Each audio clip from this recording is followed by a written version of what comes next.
One of my favorite stories from 2014 is in the book, Psychology of Money. What's up, guys? How you doing? Good. Good.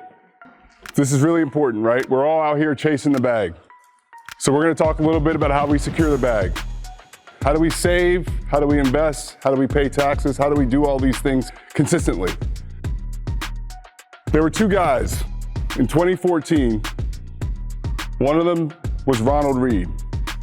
Ronald Read was a janitor. He mopped floors, was a gas station attendant. Ronald Read never made more than $35,000 in a year. He never made more than 35 grand in one single year. He died in 2014. Almost 3 million people died in 2014. Only about 4,000 of them had a net worth greater than Ronald Read. When Ronald Read died, he had a net worth of about $7 or $8 million.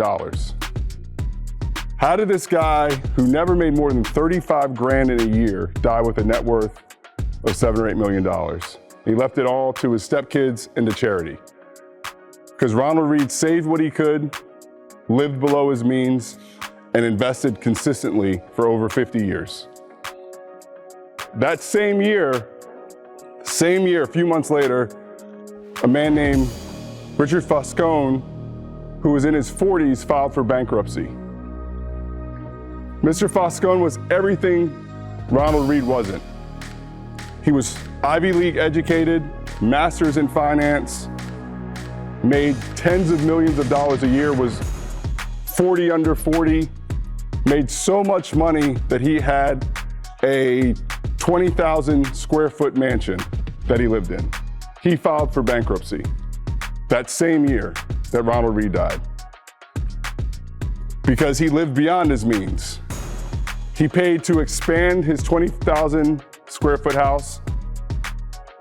He had 11 bathrooms, 2 elevators, 7 garages. It cost $90,000 a month to maintain. And that was just one of his properties.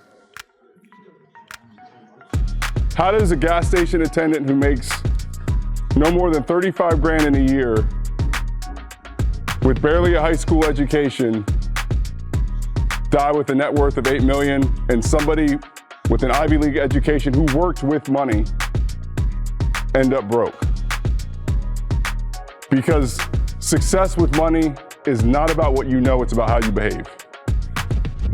I don't think there's any other industry where behavior matters more than with money.